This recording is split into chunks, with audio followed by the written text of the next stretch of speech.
So imagine with me today that 100 years ago, your family's house, and in fact your family's entire neighborhood, were burned and looted. Their businesses too were looted and burned to the ground. Imagine that your family members disappeared and you never knew what happened to them. No one was ever charged or held accountable for the events that happened.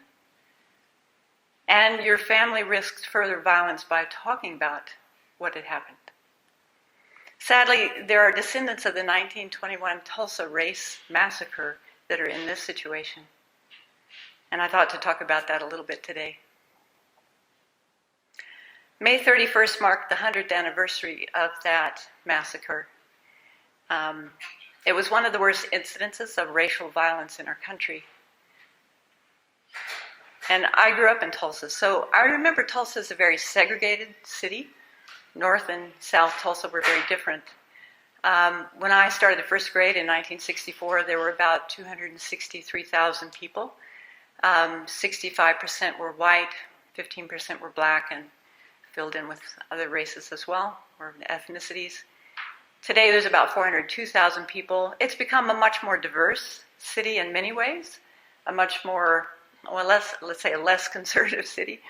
But still the ratio of black and white is about the same.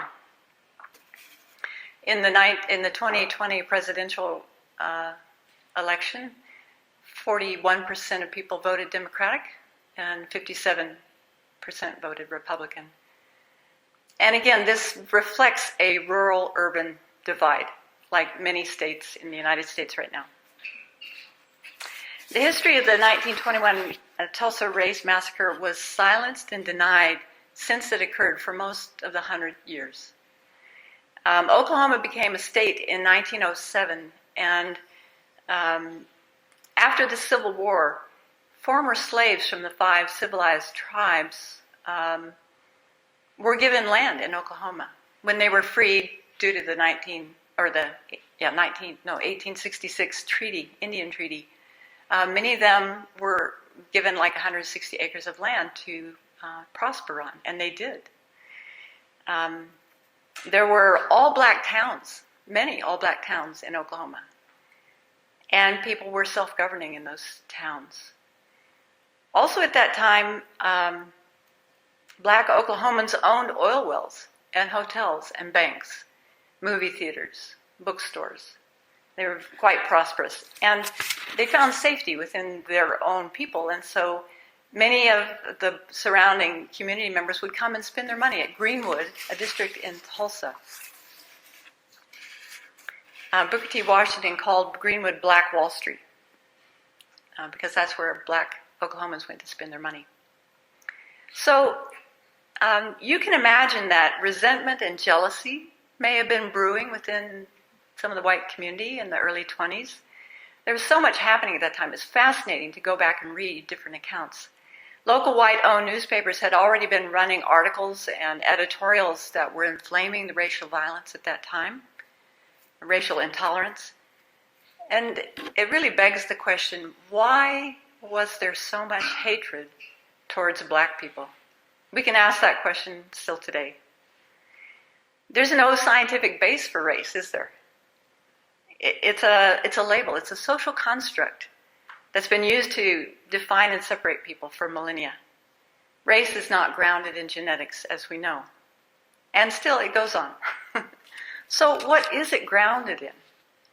Some of the reading I've been doing suggests that it's grounded in a political, economic, social system of domination that greatly favors white people. Although the definition of white people has changed over 300 times since it was first used. Go figure. So in other words, race is grounded in ignorance, greed, hatred, jealousy, arrogance, many of the afflictions that we all still work with today. So on May 31st, 1921, there was a young man who made his living by shining shoes in downtown Tulsa, and every day he would ride an elevator up to use a public bathroom in a public building. And there happened to be a young woman who was the elevator operator one day, no one knows for sure what happened. Maybe he stepped on her foot. Maybe he bumped into her as he got into the elevator. Anyway, the young woman screamed, and shortly after, the young man was arrested and taken to jail because he had attacked a white woman.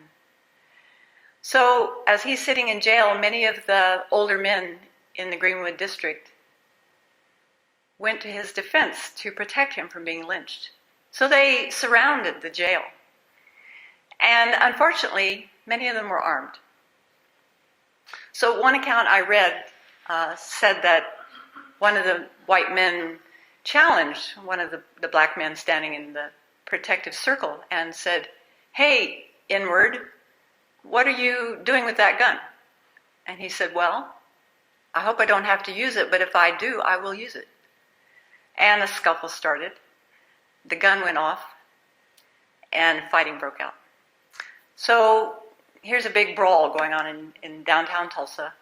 Eventually, a lot of the black men retreated to the Greenwood district, and within a short time, a very large mob of white people descended on that district, started looting houses, shooting people at will, setting houses on fire. One man said that 4 people came into his house and with torches lit, went to the curtains, lit all the curtains, which makes a house go up pretty quickly.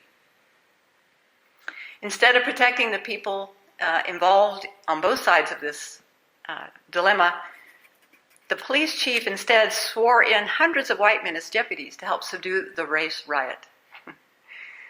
They were only subduing one side of the story. Firefighters stood aside as buildings burned. So, in other words, this was a state-sanctioned violence against a certain portion of the city. By the evening of June 1st, 35 square blocks of the district were completely destroyed. Thousands of black people were displaced from their homes, destitute. Hundreds were injured. The exact number of people killed is still unknown to this day.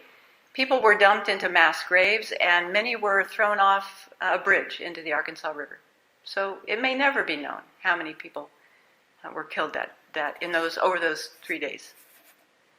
On June 1st, the National Guard imposed martial law to try to bring an end to the standoff, or the destruction, I should say. And thousands of black Tulsans were rounded up and taken to the fairgrounds or to one of the ball stadiums and held for a period of time, not knowing what was going to happen. They just lost their homes and probably many of their family members and neighbors. A jury of 12 white men appointed by the governor indicted a number of black citizens for the riot, as well as a few white ruffians who were involved. But in the end, the grand jury blamed the black community of Greenwood for the destruction itself. The Tulsa mayor at the time said, "Let the blame for this Negro uprising be right where it belongs, on those armed Negroes and their followers who started this trouble and who instigated." Historical records show that from meeting minutes from the Tulsa City Commission and the Tulsa Chamber of Commerce that these people understood what had just happened. They understood that they were implicated in a very heinous crime. They felt shame and embarrassment, but they also had a strong desire to cover it up, and that's what they did. They knew it wouldn't bode well for Tulsa, the oil capital of the country, to have this marring their reputation. So they had concealment. They were very successful in covering up the massacre, and the city resumed business as usual. The white community prospered. The black community, in whole, in general, did not. Survivors and their descendants sought compensation for the Greenwood Massacre, but to no avail. It became dangerous for blacks to even bring up the subject. And the massacre was effectively deleted from public memory such that the next generation, many of them didn't know about it. They didn't know about the crime that had been committed. For myself, I took Oklahoma history. I never heard about this until the late 1990s when the Oklahoma State Legislature authorized a commission to research this devastating event.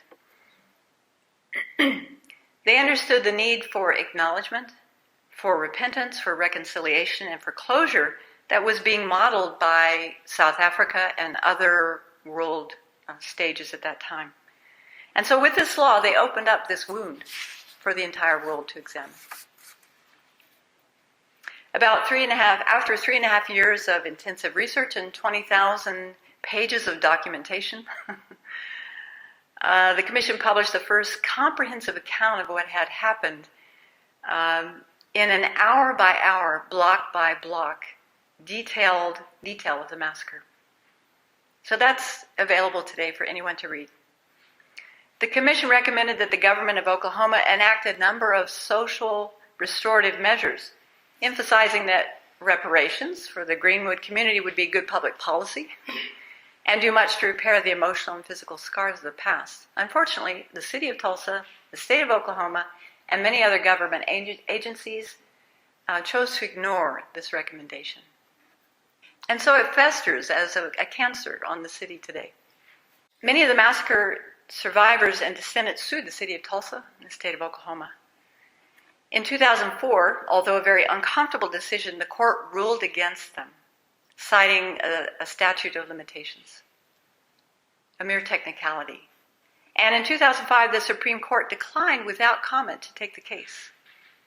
Who knows what the thinking was there?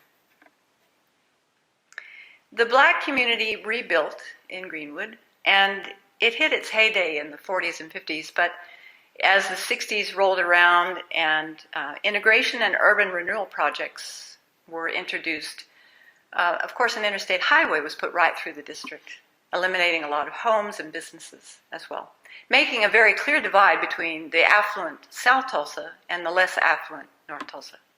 That's still the case today. In 2020, the Tulsa mayor, G.T. Bynum, reopened the investigation, and how would you say, he invited there to be further investigation into these potential mass graves. An archaeological team has undertaken 2 excavations. They have found some coffins. I don't know what the result of that was, but they're planning to do another excavation this year using amazing technology that can look for anomalies in the ground to surmise or infer that there may be graves below. You know, the great hope is that something like this will never happen again, but as Edmund Burke said, those who don't know history are destined to repeat it. Look what's happening today.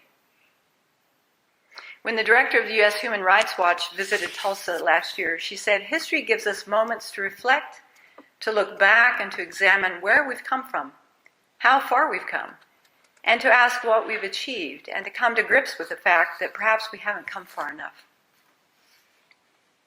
It's interesting to note that through mid-May of this year, 14 states have enacted 22 new laws with provisions that make it harder for Americans to vote, especially communities of color. So it would be a disservice to try to wrap up this talk with nice platitudes and cliches. How do you wrap up a talk like this?